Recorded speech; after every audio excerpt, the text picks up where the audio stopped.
On January 15th, Venkata Madhavi walked through her front door with her husband and vanished. 3 days later, her mother's desperate plea unearthed a horror story. Police discovered CCTV footage trapping Madhavi inside those walls forever, and a husband who allegedly spent 8 hours dismembering her body, boiling flesh, grinding bones to dust, and flushing his wife's remains down a drain. But why? A marital spat turned lethal? Or a cold-blooded blueprint for the unthinkable? This is the story of a man who didn't just kill, he erased, and the grisly trail he left behind. How could someone methodically dismantle a life and a body they once vowed to love? Venkata Madhavi was 39 years old, a daughter, a mother, a wife. She lived in a quiet village just 40 miles from Hyderabad. To those who knew her, she was kind, reserved, and deeply devoted to her family.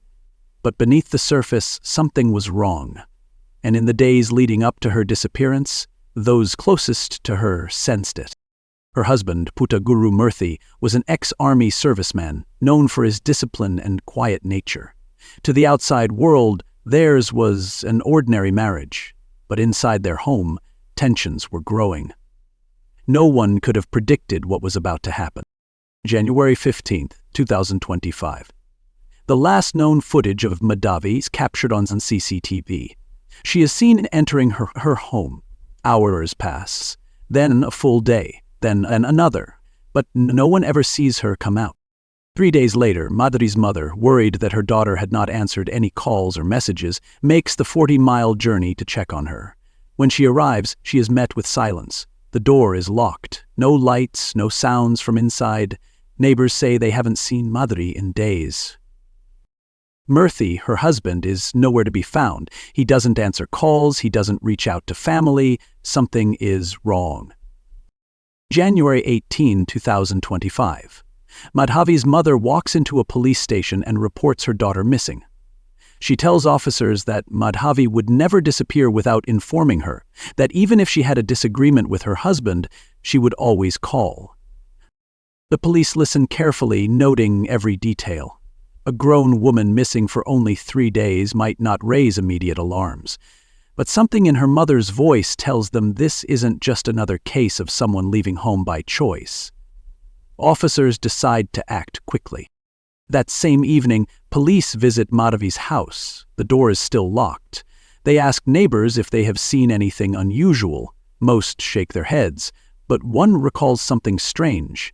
The last time they saw Murthy, he was carrying multiple buckets of water into the house. Another remembers the thick, acrid smell that had filled the air 2 days earlier, a smell unlike anything they had experienced before. Officers knock on the door, no response. They call Murthy's phone, no answer. They try again. This time he picks up. His voice is steady, but something feels off. He tells them he is out of town and will return soon. The officers leave. But their suspicion grows. If you believe in raising awareness, please subscribe to our channel, share this video, help us reach more people. The next morning, police pull the local CCTV footage. They watch as Madhavi enters her home on January 15th. They watch the footage from January 16th, then the 17th, then the 18th. She never steps outside. The only person seen coming and going is her husband, Murthy. But where is Madhavi? And why hasn't Murthy reported her missing? Officers make their way back to the house, this time determined to get inside. What they are about to uncover will turn a missing persons case into a nightmare beyond imagination.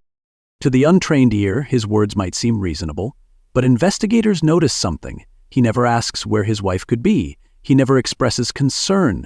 He speaks about her absence as if it's just another passing event. At first, there is no clear evidence against him, but the more the police dig, the more troubling details emerge. Neighbors come forward. They recall something that had unsettled them in the days following Madhavi's disappearance. The smell, a thick, pungent odor that seemed to seep from the house. At first, they assumed it was burning trash, but it lingered. Strong, acrid, unnatural. Then there was Murthy himself. Normally reserved but polite, his behavior had changed. He was seen late at night moving heavy buckets in and out of the house. Some recall him buying large amounts of cleaning products from a local store. Others say they spotted him carrying what looked like large containers, though at the time, no one thought much of it. As these accounts pile up, investigators take another look at the CCTV footage. The last recorded image of Madhvi is clear. She enters her home on January 15th. The next several days show a disturbing pattern. Murthy leaves the house multiple times. He buys supplies. He carries out buckets. But Madhvi? She never comes out. There is no sign of her leaving through the back, no evidence she could have snuck out unseen. The conclusion is inescapable. If she never left the house, then she is still there. Or something happened to her inside. With mounting suspicion, police bring Murthy in for further questioning. His calm demeanor remains. He repeats his story. He has no idea where she is. He insists she must have left on her own. But this time, officers press harder. They confront him with the CCTV evidence. They bring up the foul smell, the late-night activity, the cleaning supplies. Murthy's responses become shorter. The confidence in his voice begins to waver. The pressure is building. Then detectives make a decision. They will search the house. What they are about to find will turn suspicion into horror. The room is silent, except for the rhythmic tapping of a clock on the wall. The interrogation had gone on for hours, but Puttaguru Murthy sat rigid, his arms folded, his expression unreadable. Until now. For the longest time, he had denied everything. He had insisted he knew nothing, that Madhvi had left on her own, that he had no involvement in her disappearance. But as the hours dragged on, as the officers picked apart his statements pointing out the inconsistencies, his confidence began to crack. His eyes darted to the floor, his hands clenched into fists, his breathing shallow. It wasn't a single question that broke him. It wasn't the mounting evidence or the threats of forensic testing. It was something simpler, something chillingly human. An officer sitting across from him leaned in and asked, "Where is she?" That was it. 3 words. A simple, direct question. And for the first time since he was taken into custody, Murthy faltered.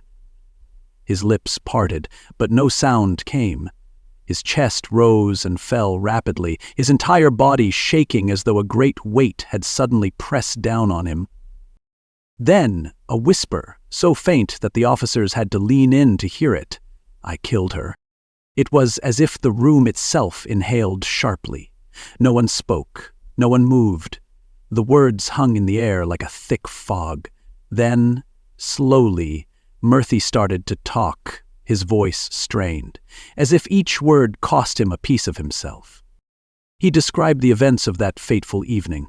A fight like so many they had before, but this one escalated. The argument turned into shouting, and in a blind fit of rage he raised his hand. The slap was harder than he intended, and she stumbled, hitting the ground. He didn't stop there. His anger had taken hold of him. He knelt beside her, his hands wrapping around her neck, tightening, squeezing. She stopped moving. For a long time he just sat there, staring at her. He didn't know how much time had passed. He had killed her. There was no taking it back, no reversing what had been done. Panic set in. His mind raced. The walls of the house seemed to close in around him. He thought about running, about calling someone, about confessing. But then another thought took over, one that drowned out all others. No one can ever know. He carried her lifeless body to the bathroom. His hands were trembling, but he forced himself to move, forced himself to think. He retrieved a large knife from the kitchen, his grip unsteady as he stood over her. His pulse pounded in his ears. He knew what he had to do. He had no choice. The first cut was the hardest, but once he started, he didn't stop. He dismembered her piece by piece, as if reducing her to something unrecognizable would erase what had happened. But it didn't. The reality of what he had done clung to him like a second skin. Disposing of the body was his next problem. He couldn't just throw the pieces away. He needed to make sure there was nothing left. And so he devised a plan. A horrifying, methodical plan. He placed the remains in a large metal container filled with water. He turned on the stove. The water began to heat. Then it boiled. and he waited. The smell was unbearable. It clung to the walls, soaked into his skin. He lit incense, opened windows, anything to mask the putrid stench. But nothing worked. He had to endure it. There was no turning back now. Some parts he burned, some he flushed down the drain. He worked through the night, methodically destroying any trace of her existence. By morning, there was nothing left but a house that would never feel clean again. And now, sitting in the interrogation room, he had finally spoken the truth. The weight of his crimes had crushed him. His hands covered his face. The silence stretched on. Then, with Murthy's confession in hand, police wasted no time. A search warrant was issued, and officers arrived at his house, prepared for the worst, but still unready for what they would find. The door creaked open. The house was eerily quiet, still as if holding its breath. The air inside was thick, heavy. Something about it felt wrong. The search began. It didn't take long for the first clues to surface. On the kitchen stove, blackened burn marks, the edges of the burners warped from excessive heat. A thick, greasy layer coated the surface. Nearby, a large metal container sat empty, but its darkened interior told a horrifying story. In the bathroom? Blood! It wasn't immediately visible, but under forensic lights it glowed in streaks and splatters. Someone had tried to clean it, but not well enough. Then, the final piece of evidence, the grinder. Sitting on the counter, its blade still covered in a fine, pale powder. Forensic experts swabbed it, ran their tests. The results came back. Bone fragments. There was no doubt. This was a crime scene unlike any other, a house that had concealed unspeakable horrors. By the time the news broke, it spread like wildfire. A crime so brutal, so calculated, it was impossible to ignore. The public reaction was immediate and it was fierce. Social media exploded. Hashtags demanding justice trended worldwide. News anchors struggled to relay the details without breaking down. The sheer inhumanity of it all sent shockwaves through the country. In the courtroom, Murthy sat motionless as the charges were read. Murder, cruelty towards a wife, tampering with evidence. The prosecution laid out the case in excruciating detail. The planning, the disposal, the attempts to erase every trace. This, they argued, was not an impulsive crime. It was deliberate. It was cold-blooded. The defense tried a different approach. They painted Murthy as a broken man, one plagued by trauma, one who had snapped in a moment of blind rage. But the jury wasn't swayed. The evidence was too damning. The verdict was swift. Guilty. Protests erupted across the country. Survivors of domestic violence spoke out, demanding change. But for Mahdavi's family, no punishment could bring her back. No sentence could undo what had been done. And so the world moves on. But behind closed doors, in countless homes, the same violence continues, unseen, unheard, until it's too late. The courtroom is silent as the judge prepares to deliver the sentence. The air is thick with anticipation, a tension so dense it feels suffocating. Reporters grip their pens, spectators barely blink, and in the defendant's chair, Puttaguru Murthy sits motionless, his fate hanging in the balance. The trial had been swift, the evidence undeniable. For weeks, the prosecution had laid out a case so horrific, so methodically brutal, that even the most seasoned legal experts struggled to contain their shock. Crime scene photographs, forensic reports, witness testimonies, each piece fit together like a grotesque puzzle, forming an image of a man who had not only killed his wife, but had gone to chilling lengths to erase her existence. Mahdavi's family sat in the front row, her mother gripping a framed photo of her daughter, her knuckles white from the pressure. They had waited for this moment, not for closure, because closure was impossible, but for justice, for accountability, for a verdict that would, at the very least, ensure that the man who stole their daughter's life would never walk free again. The court finds the defendant guilty of murder in the first degree. The words land like a gavel against stone, final and absolute. Murthy does not react. He does not flinch. If remorse exists within him, he does not show it. The judge continues, voice firm, resolute. For this heinous crime, the defendant is hereby sentenced to life imprisonment without the possibility of parole. A wave of emotions sweeps through the room. Some gasp, some cry, some exhale in relief. Others shake their heads, muttering that even life behind bars is too lenient for a crime this calculated. Outside the courthouse, the world is watching. The verdict has not just closed a case, it has ignited a conversation about fear, about silence, about the hidden battles fought behind closed doors. The discussions begin immediately. How many more Madhavis are out there, unheard, unseen, living in fear? Experts weigh in on national television, psychologists, legal analysts, survivors. They dissect the warning signs that, in retrospect, seem so painfully clear. The possessiveness, the isolation, the subtle threats that became physical violence, the cries for help disguised as casual remarks to friends and family. We always say, "Why didn't she leave?" But do we ever ask, why did he hurt her in the first place? Activists call for stricter laws, for better support systems, for protection that actually protects. Social media floods with hashtags, petitions, personal accounts of women who had survived, or those who hadn't. Faces of the lost fill timelines and news feeds. Women who, like Madhavi, had dreams, had futures, until someone decided they didn't deserve them. The justice system can punish a murderer, but can it prevent the next one? There is anger, yes, but there is also something deeper, something more unsettling. A realization that Madhavi is not just one woman. She is many. She is everywhere. She is a neighbor, a coworker, a sister, a friend. She is someone's daughter, and for every case that makes headlines, there are countless others buried in silence. Madhavi's story does not end in the courtroom.